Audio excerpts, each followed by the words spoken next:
Hi everybody, I'm Father Bob Heinz. I'm with Father Don Headley here. This idea came up because everything is on the internet or Facebook or YouTube or all these electronic things, which is not part of our world, and yet we're in that world. So we thought we'd try and just share with you some of the things that I have learned since I've been here at St. Mary of the Woods for the last couple of months. I didn't know Father Don very well, and so I have absolutely really enjoyed our conversations, the few that we've had, and thought maybe we could invite some other folks into this conversation. So that's really where this idea came from, is that I have enjoyed sitting and listening and talking to Father Don and what he has to say and our faith together has to say is something of significance. So basically it's going to be a little conversation, and we'll talk about what we are and who we are, and like to take it off, to start it off by, and I think what I'll do is read the, should I read the, or do you want to say something? Okay, no, it's fine, it's okay. So I'd like to start with reading from the Gospel of Matthew about the parable of the ten virgins. So then the kingdom of heaven will be like 10 virgins who took their lamps and went out to meet the bridegroom. 5 of them were foolish and 5 were wise. The foolish ones, when taking their lamps, brought no oil with them, but the wise brought flasks of oil with their lamps. Since the bridegroom was long delayed, they all became drowsy and fell asleep. At midnight, there was a cry, "Behold, the bridegroom, come out to meet him."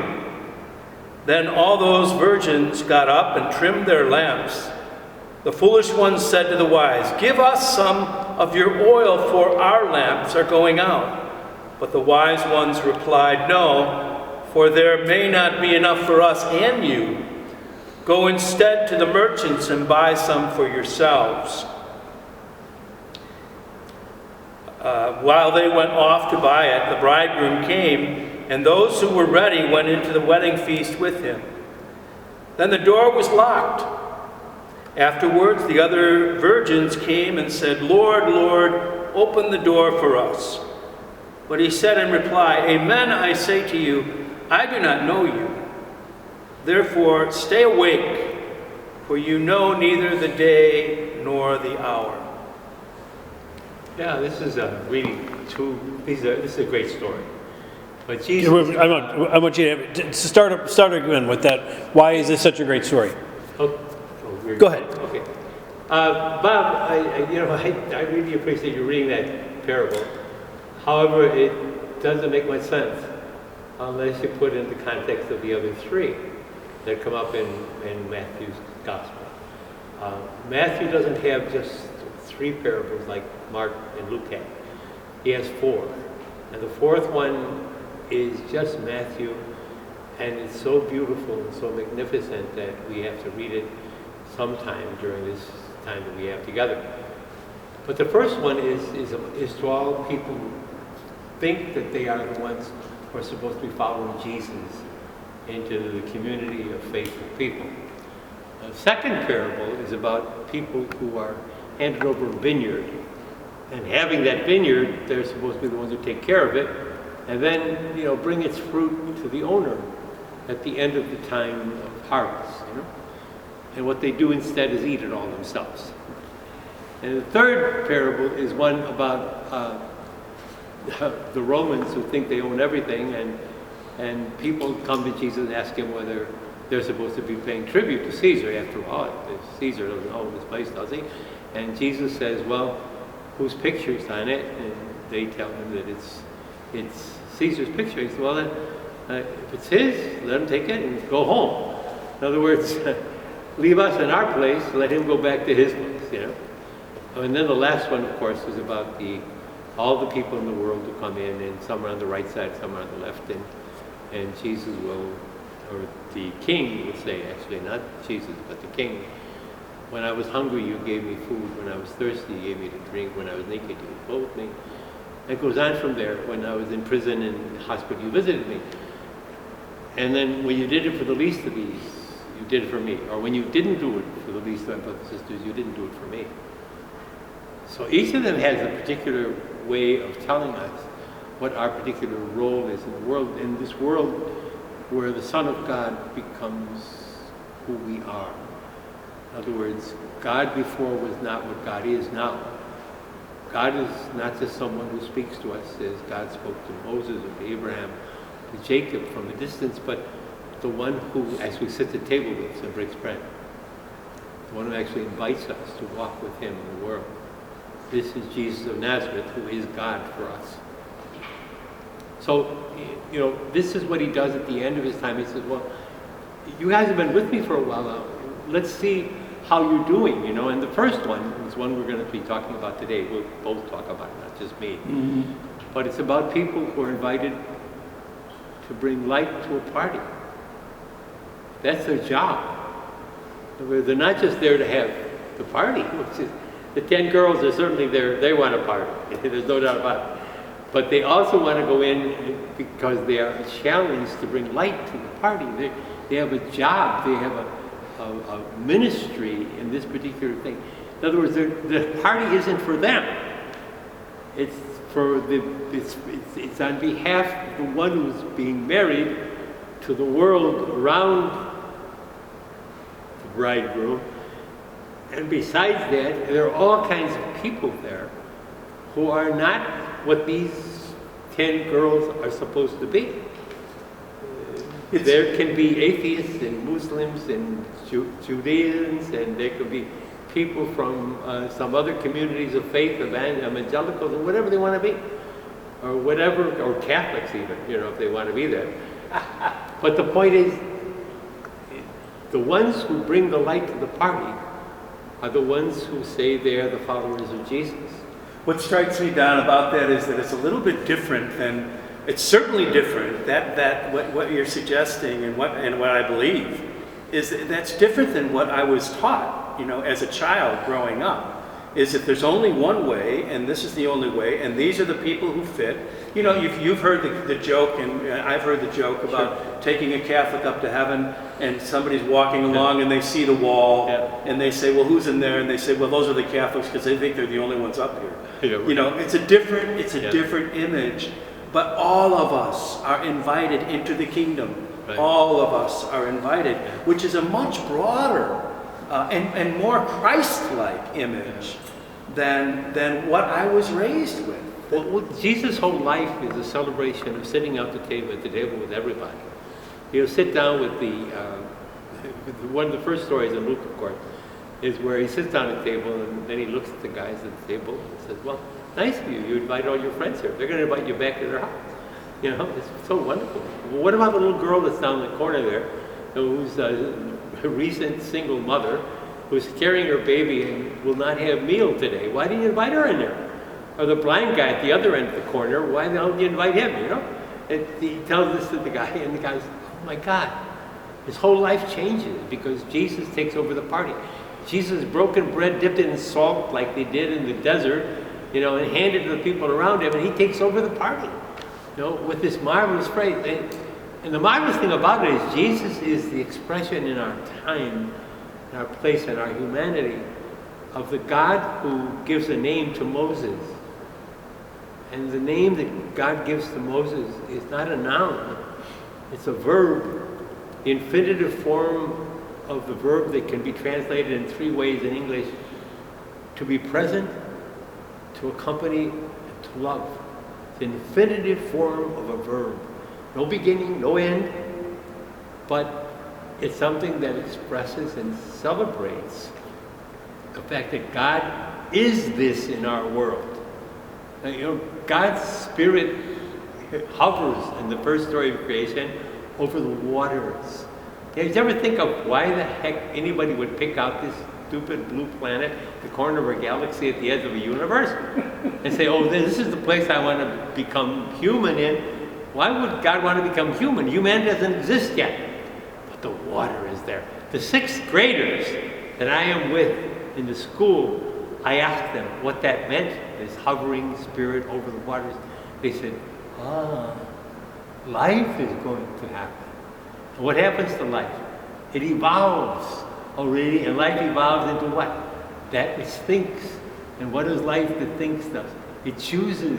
And life that chooses, what does it do? It creates life. And these kids know what they're talking about. We lose that truth, that it's evolving, that we are evolving. I look at my own life, and I'm a much different person than, and a different person understanding my faith than I did in second grade. Yeah. I believed that I was receiving the body of Christ, Sure. and I certainly believe that today. Oh, I certainly but it's evolved, it's grown, and I think too often we think that it is a lesson to be learned, and once you learn it, well, it's over.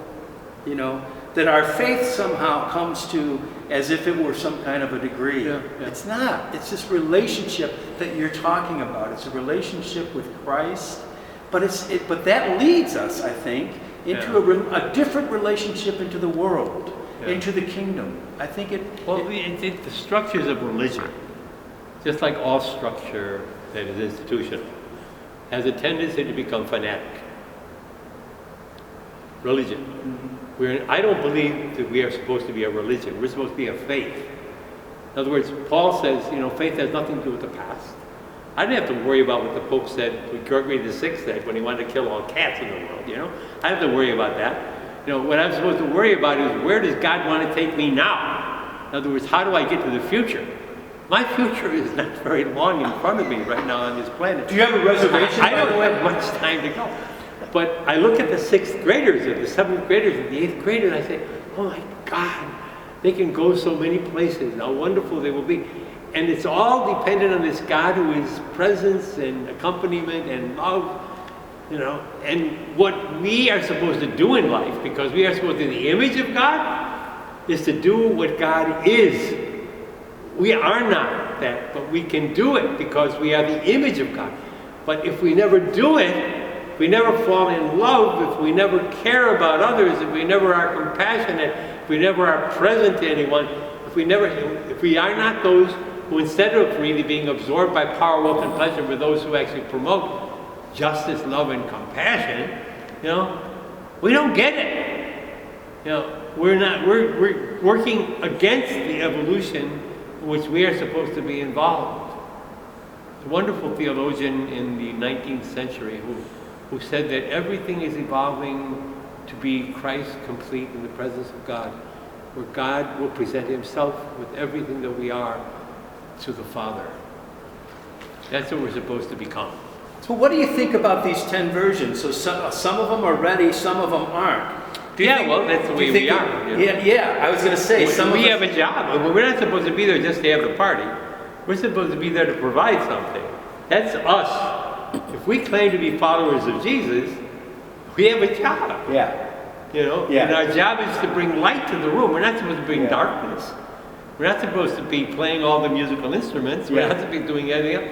God just says Jesus just says one very basic thing. Just bring light to the party.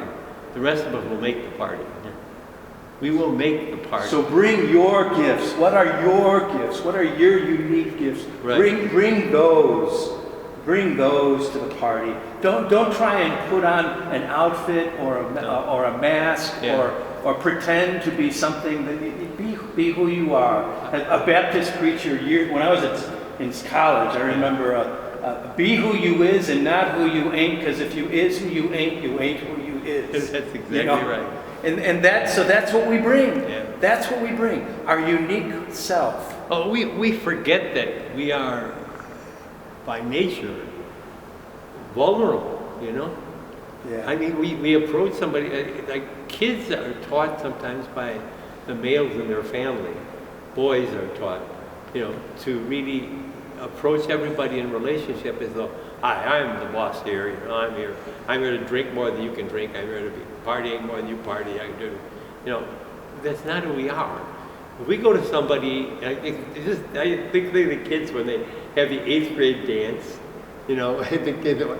I never go over there because I'm always more embarrassed than the boys are, because they keep saying to some girl, the guy walks would you want me to dance with you? And the guy says, oh yeah, right, okay, fine, I'll do that, yeah, but But, you know, we're always afraid of being rejected, so we think we have to impose ourselves.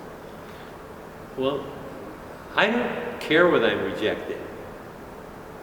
What I'm supposed to care about is that I'm courageous enough to ask.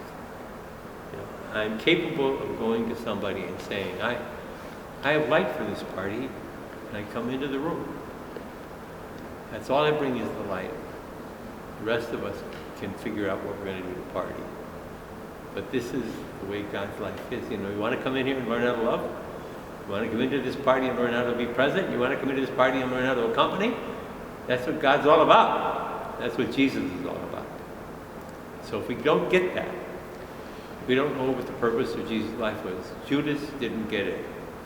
He went off like you said this morning, you know, when you were discussing the gospel, and Chuck gave that marvelous presentation. He's the one who went in and says, well, what do you want for him? I'll take 30 pieces of silver. That'd be fine. It's like Joseph was sold for in the middle of the desert, you know, to the Arab travelers. I think, yeah, Judas represents, for me anyway, represents that sense of I need to be in control. I need to be in control. I can't trust. I can't be vulnerable. This guy is trying to be vulnerable, and I don't want any part of that. And speaking of which, with this coronavirus, this is really scary. I think, I mean, for many reasons. Tell me about it. But for this, I'm too. scared to death. Raya Hardy had called. Yeah, she was this one marvelous woman. 95 years. She's a part of our Bible group. Never misses. Always gets there. I think she's 95. She has great-grandchildren and great-grandchildren. She's got all kinds of people in her household, in her family, but they're not with her now. And she goes out and walks in the community there alone, and she will go up and spend the rest of her time on the balcony if the weather's nice. She was on the balcony in a folding chair, you know, just to see people.